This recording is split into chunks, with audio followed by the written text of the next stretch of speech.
Buenas noches a todos, a todas. El Fondo de Cultura Económica ha editado un nuevo libro de Ernesto Tone, además. Es un autor nuestro desde hace años y un libro sumamente singular. No es común que en Chile se escriba de temas globales intentando que lo lea no solo los especialistas, sino que lo lea el público culto en general, que sí lo existe en Chile. También es singular el hecho, la forma de presentación del libro. Los medios de comunicación no están demasiado abiertos, que digamos, a la cultura. No es una crítica a nadie de los medios que estén presentes, pero es la verdad. Esta es una excepción. Doy una bienvenida y un agradecimiento grande a los integrantes, a los miembros del programa Primer Café de los lunes de Radio Cooperativa. Un agradecimiento a la radio por abrir este espacio para hablar de otras cosas que la política nacional, lo que no deja de ser agradable en estos momentos especialmente. El libro que presentamos, Civilización o Barbarie, ensayo sobre la convivencia global, no puede ser más oportuno hoy, cuando esa convivencia global tiene, como todos sabemos, amenazas impresionantes. Amenazas del supremacismo blanco, del racismo, amenazas del islamismo radical, amenazas en general. Por eso este libro, que da una mirada además optimista por este concepto de la acumulación civilizatoria que plantea como tesis Ernesto Tone, creo que tiene una gran importancia y que debería ser conocido y discutido por todos. Doy la bienvenida, por lo tanto, a todos ustedes, al ministro de Cultura que nos acompaña.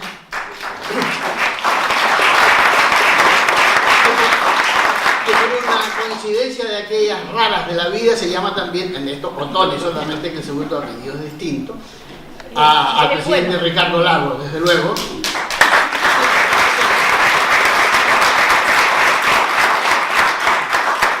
Al embajador de México, Raúl Beltrán, que está por ahí atrás, no sé por qué, pero en México es el autor de todo esto.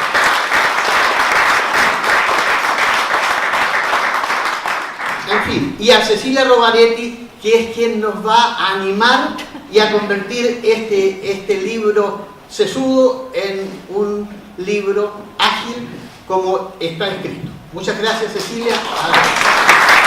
Bueno, gracias por estar acá con nosotros, por acompañarnos. Está el presidente Lago, el ministro de Cultura, el embajador de México. Ya me puse nerviosa en esto, en el estudio. Ahí no tenemos todos estos rostros así tan que pueden hacernos poner un poquito nerviosos. Bueno, en todo caso, yo quiero contarles que todos los lunes comparto el café de la mañana con estos señores.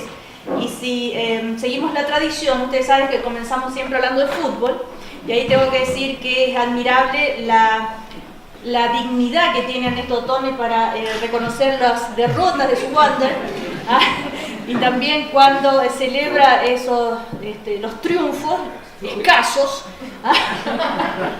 pero siempre todo con una gran ironía, sentido del humor, como que metáforas, y entonces siempre se las arregla y sale bien parado, sea cual sea el resultado, ¿no? Tenemos al señor Patricio Zapata, que suele llegar ronco los lunes, tanto gritar por la brava Unión Española, y también don Luis Larraín, que él siempre muy serio para hablar de la Universidad Católica como debe ser. Gracias, Luis, porque ese equipo no es chiste, ¿no es cierto? Bueno, y después que hablamos un ratito de fútbol, pasamos ya a los temas más, entre comillas, sesudos.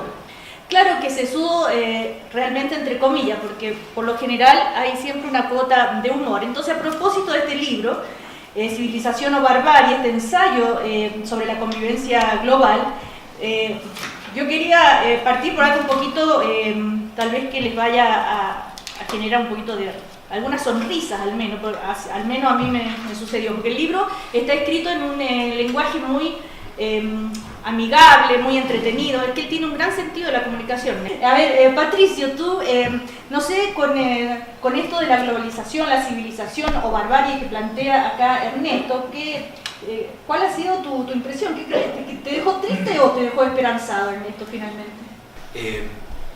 Es que cuando uno lee lo que Ernesto escribe, las muchas cosas que él ha escrito, yo tengo la sensación que uno tiene una ventana a un mundo que a mí por lo menos me produce... O sea, yo me imagino al Ernesto a fines de los 60 saliendo de un cine en Valparaíso y encontrándose con Agustín, o encontrándose con Raúl, y hablando no con pedantería de una película de Fellini, o de una canción francesa, o de lo que está planteando el estructuralismo. No con pedantería, no para impresionar un grupo de jóvenes cultos, interesados, inquietos. Esa confianza suya en que cada día vamos a ser capaces de reconocer mejor y más al otro como persona, como sujeto. ¿En qué fundaría él qué estaría detrás de ese movimiento de acumulación civilizatoria? Porque yo... ¿Pero qué piensas tú? Lo que pasa es que yo parto diciendo que lo comparto. Cuando yo converso con mis hijos tienen 25, 22 y 20, justo con darme cuenta que leen menos, sin embargo tienen una capacidad de ver en el otro, en el distinto, que yo no tenía y no tengo. O sea, yo soy experiencialmente testigo de cómo hemos logrado avanzar pese a todos los tropiezos en eso de no juzgar al otro porque tiene una orientación sexual, porque tiene un género, porque tiene una idea política, porque tiene una condición. Yo creo que eso está a la vista. Nuestros hijos son, en ese sentido, mucho mejores que nosotros. ¿Y Luis Larraín qué dice? Bueno, ¿La globalización tiene ideología? A ver, yo te diría que antes de contestar eso, también introducir y agradecer a Ernesto por esta invitación, introducirme al tema diciendo que a mí me impresionó muy profundamente el discurso que Ernesto hizo cuando se produjo su incorporación como miembro del número de la Academia de Ciencias Sociales, Políticas y Morales. Estaba el presidente Lago, estaba Ernesto también. Y lo que más me llamó la atención fue lo certero y lo poderoso del concepto de acumulación civilizatoria. Porque creo que como que daba quirúrgicamente en el clavo de lo que estaba pasando frente a nuestros ojos en el mundo, sin que tuviésemos demasiadas respuestas a cómo la humanidad iba a ir resolviendo estos clivajes entre la cuestión identitaria y la globalidad. Y bueno, ahora nos encontramos con este libro que claro, siendo un libro dirigido a un público más amplio que el de los académicos de la Academia de Ciencias Políticas, Sociales y Morales, Ernesto hace un esfuerzo muy bien logrado a mi juicio. Lo que hizo fue, diría yo, adobar este concepto de civilización con una muy bien lograda síntesis de lo que ha sido la historia del siglo XX en adelante, con los fenómenos de las guerras, de la posguerra y la importancia que tuvo la posguerra.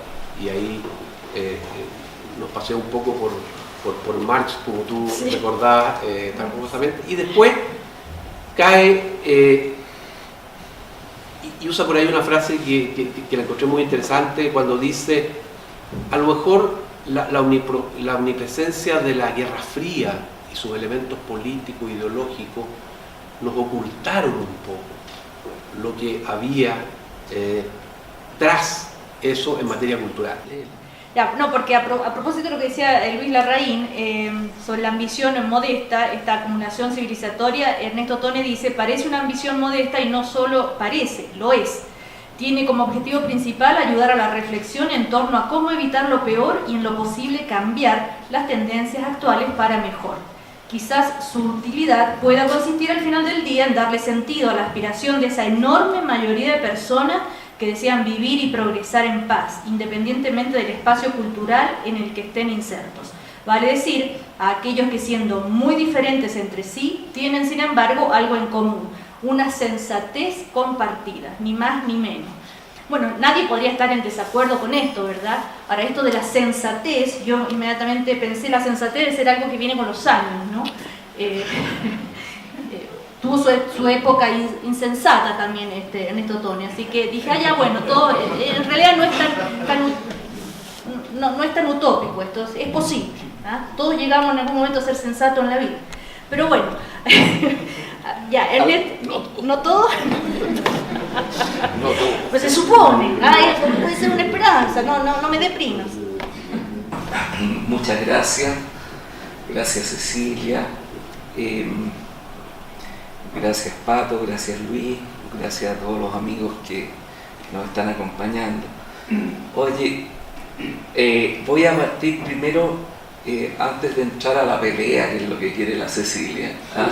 voy a entrar primero a algo que decía el Pato en la pregunta que le hacía a la Cecilia, con el interés de meterlo en la pelea. En mi caso, yo tengo una visión muy escéptica de cómo va a terminar todo esto, del mundo, la vida, en fin.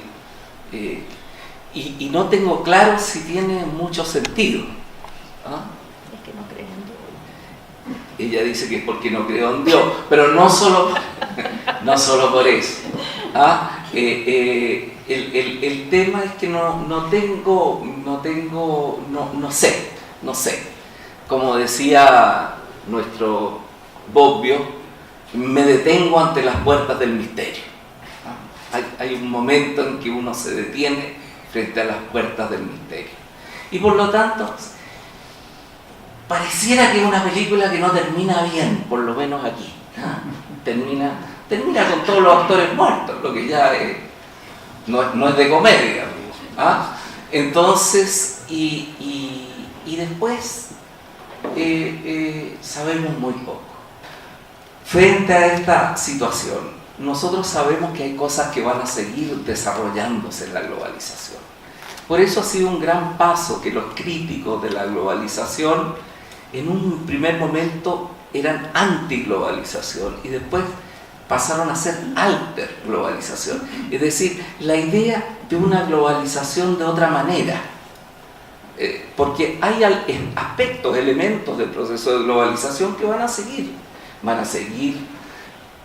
Va a seguir la ciencia, la tecnología desarrollándose, las tecnologías de las comunicaciones, la nanotecnología, va a seguir produciéndose biotecnología, va a seguir habiendo robótica, va a ser un mundo donde las formas de vida de los seres humanos va a cambiar enormemente.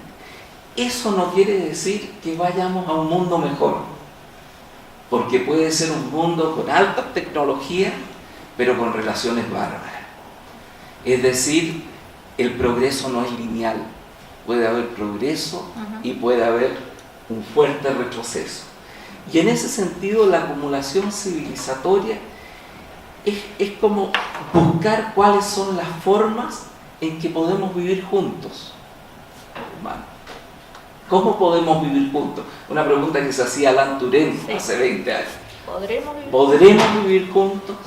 Entonces, frente a esa pregunta, el tema, la construcción del concepto de acumulación civilizatoria, un concepto que he trabajado muchos años, es un concepto que va de abajo hacia arriba. Es decir, no parte de algo inmanente, de algo trascendente, de un conjunto de principios que están allí, que constituyen una cierta verdad universal, sino se trata de ir generando, ir construyendo, ir viendo la historia, cuáles son aquellas prácticas sociales que son mejores. Bueno, oigan, este libro realmente es de esos libros que cada tanto hay que volver a mirar. Uno puede tener una visión de toda la historia desde la Primera Guerra Mundial hasta hoy, ir mirándolo desde distintos puntos de vista, los distintos personajes que la han habitado, los distintos pensamientos. Puede pelear con el señor Ottoni o no, con los otros personajes también. Puede sentir a veces temor, la cultura, la globalización, ministro de la Cultura, cómo protegemos las identidades culturales de los pueblos, que no nos vengan ¿no es cierto?, a quitar todas las identidades, ay, que no nos uniformen a todo, y resulta que, ¿cierto? Ya, entonces, pero al mismo tiempo, no tener miedo de relacionarse con los demás, por supuesto. Solo antes de terminar, comentarles que la Presidenta de la República le ha enviado un saludo a Ernesto Ottoni, un saludo, agradeciendo la invitación, hace también toda una reflexión sobre el tema que aborda en este libro, y justamente termina diciendo, porque si bien no es posible negar los tremendos beneficios que nos ha proporcionado vivir en un mundo globalizado, ni es posible negar el gran poder democratizador que sobre todo las nuevas tecnologías nos proporcionan, tampoco es posible negar que aún muchos de estos beneficios llegan a un sector muy acotado de la población, lo que puede convertirse en un arma de doble filo, incluso socavando nuestros procesos políticos y sociales. Es uno de los párrafos de la carta que le ha enviado la Presidenta de la República también, saludando a Ernesto en este día. Patricio Zapata, Luis Larraín, a todos ustedes muchísimas gracias. Y donde no hay globalización es en el fútbol. Cada uno en su identidad, y ahí no me vengan con cuentos, ¿no es cierto? Sí, porque los otros son terribles. Claro.